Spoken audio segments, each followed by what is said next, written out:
അമേരിക്കയിൽ നിന്ന് ഒരു ഫ്ലൈറ്റ് നിറച്ച ആൾക്കാരെ ഇങ്ങോട്ട് ഡീപ്പോർട്ട് ചെയ്തു, അവിടുന്ന് നാട് കടത്തി. ഇന്നും കണ്ടു അതിന് 450 പേരെ പറ്റ ഉടനെ കയറ്റി വിടുന്നുണ്ടെന്ന്. വരുന്നൊരു 5-6 മാസം കൊണ്ടല്ലോ ഒരു 10-25,000 പേരെങ്കിലും ഇവിടെ തിരിച്ചെത്തുന്നുള്ള കാര്യം ഉറപ്പാണ്. അപ്പോൾ ഗവൺമെൻറ് ഇവർക്ക് വേണ്ടിയിട്ട് പുതിയൊരു കാറ്റഗറി ഒരു ഒരു സെഗ്മെൻറ്റ് ഉണ്ടാക്കേണ്ടി വരുമെന്നാണ് എനിക്ക് തോന്നുന്നത്. അമേരിക്ക റിട്ടേൺഡ് അല്ല, റിട്ടേൺഡ് ബൈ അമേരിക്ക അല്ല. എൻ്റെ പ്രശ്നം ഇതൊന്നും അല്ല. കുറേ പേര് ഇങ്ങോട്ട് വരുന്നുണ്ടല്ലോ, 10-25,000 പേരോ അല്ലെങ്കിൽ 7 ലക്ഷം പേരുണ്ടെന്നൊക്കെയാണ് പറയുന്നത്. ഇവരെല്ലാം കൂടി ഇങ്ങോട്ട് വന്നു കഴിഞ്ഞാൽ ഇവർ എന്ത് ചെയ്യും? അവരുടെ കാശൊക്കെ തീർന്നിട്ടാണ് വരുന്നത്. അതുകൊണ്ട് അവരാരും ബിസിനസ് ഒന്നും തുടങ്ങാൻ പോകുന്നില്ല. ഇവരേക്ക് എന്ത് വിശ്വസിച്ച് ഒരു കമ്പനിയിൽ ജോലിക്ക് കയറ്റും? ഇപ്പം ഞാനൊരു ബിസിനസ് നടത്തുന്ന ആളാണ്, എങ്ങനെ ഇവനെ വിശ്വസിച്ച് നമ്മുടെ കമ്പനിക്കകത്ത് കയറ്റും? ഇവൻ നാളെ എൻ്റെ കമ്പനിയുടെ ഡോക്യുമെൻ്റ് ഉണ്ടാക്കി സ്റ്റാമ്പും ഒക്കെ ഉണ്ടാക്കി അടിച്ചു കഴിഞ്ഞാൽ എന്ത് ചെയ്യും? കാരണം ഇവിടുന്ന് അങ്ങോട്ട് പോയത് ഇതുപോലുള്ള ഈ കളർ ഡോക്യുമെൻ്റ് ഉണ്ടാക്കിയല്ലേ. അവിടെ ചെന്നിട്ടോ അമേരിക്കൻ സിറ്റിസൺ ആണെന്നോ അല്ലെങ്കിൽ അമേരിക്കയിലെ ഗ്രീൻ കാർഡ് ഉണ്ടെന്നോ മറ്റേ കാർഡ് മറിച്ചേ കാർഡ് സോഷ്യൽ സർവീസ് നമ്പരൊക്കെ എടുത്തവന്മാരാണ് ഇവന്മാരെല്ലാം.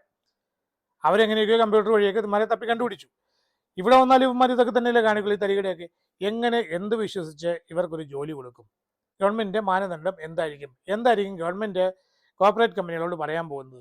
എടാ, അമേരിക്കയിൽ നിന്ന് വന്നവരാണ്, അവരോടൊന്ന് ക്ഷമിച്ചേക്ക്, തൽക്കാലം അവർ കുറച്ച് ഡോക്യുമെൻ്റ് ഉണ്ടാക്കി കുറച്ച് കള്ളത്തരമൊക്കെ കാണിച്ചു, ഇനി അവരൊന്നും കാണിക്കില്ല, അല്ലെങ്കിൽ അവർക്ക് ജോലി കൊടുത്തില്ലെങ്കിലുണ്ടല്ലോ അവരുടെ ഫാമിലി പട്ടിണിയായി പോകും എന്നൊക്കെ ഗവൺമെൻറ് കോർപ്പറേറ്റുകളോട് പറയുമോ? ഞാനുള്ള കാര്യം സത്യമായിട്ട് പറയുക, ഈ കുരുട്ടുബുദ്ധിക്കാരെ ഏതെങ്കിലും കമ്പനി കയറ്റിയ അവന്മാരെ കമ്പനി മുടിപ്പിക്കും, യാതൊരു സംശയം വേണ്ട. ഏറ്റവും വലിയ വിരോധാഭാസം എന്താണെന്ന് വെച്ചാൽ ഇവിടുത്തെ പ്രതിപക്ഷ പാർട്ടികളെല്ലാം കൂടെ, അതായത് ഈ മോഡി വിരുദ്ധത കൊണ്ട് അങ്ങനെ അലക്കിയാണ്. മനുഷ്യത്വം കാണിക്കണം, അവരെ മൃഗങ്ങളെപ്പോലെ കരുതരുത് എന്നൊക്കെ കിടന്ന് ബഹളം വെക്കുന്നുണ്ട്. ഇതെന്തൊരു പ്രതിപക്ഷമാണ് ഇത്?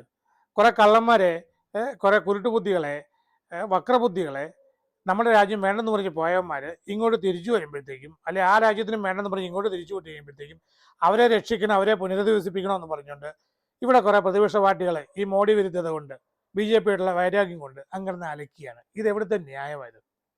തിരിച്ചു വന്നവരുണ്ടല്ലോ ഡീപ്പോർട്ട് ചെയ്ത്, അവരിൽ ചിലരൊക്കെ ഇൻ്റർവ്യൂവിൽ പറയുന്നത് കേട്ടു 1 കോടി രൂപ മുടക്കിയൊക്കെയാണ് പോയത്. അതായത് 2-3 മെമ്പേഴ്സ് ഒരു ഫാമിലിയിൽ 1 കോടി രൂപയ്ക്ക് ഏജൻറ്റിന് കൊടുത്തിട്ട് പോയത്. ഈ ഒരു ടിക്കറ്റിന് ഏകദേശം 50,000-60,000 രൂപയ്ക്ക് ആവത്തുള്ളൂ. പിന്നെ ഈ ബാക്കി കാശൊക്കെ എന്തിനാണെന്നറിയോ?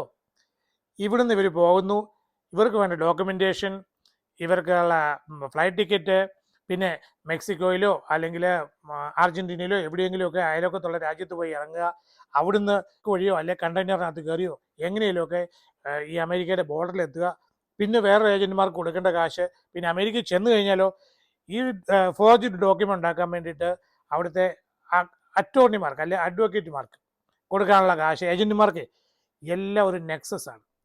കുറേ പേർക്ക് കൊടുക്കാനുള്ള കാശാണെന്ന് പറഞ്ഞുകൊണ്ടാണ് ഈ ലക്ഷങ്ങളും കോടികളും മേടിക്കുന്നത്. അപ്പോൾ ഇവരായിട്ട് ഇതൊന്നും അറിയാതൊന്നും അല്ല പോയത്.